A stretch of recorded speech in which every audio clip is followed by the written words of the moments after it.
Мемлекеттік білім беру мекемелерінің білім алушылары мен тәрбиеленушілерінің жекеленген санаттарына қала сыртындағы және мектеп жанындағы лагерлерде демалыс беруге құжаттар қабылдау және жолдама беру.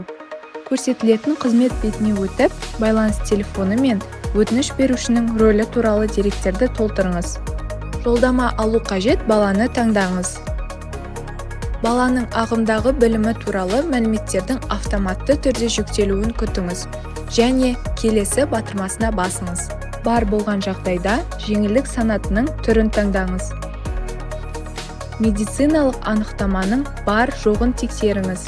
Деректерді жинауға және өңдеуге келісім беріп, сұрау жіберу және қол қою батырмасына басыңыз. Көрсетілетін қызметке қолжетімді тәсілдердің бірі арқылы қол қойыңыз. Мысалы, бір реттік пароль арқылы қол қою. Бір реттік парольмен хабарламаны алу үшін кодты алу батырмасына басыңыз. Кодты тексеру үшін оны енгізіңіз. Сұрау салудың деңгейін біліп, жаңартулардан хабардар болыңыз.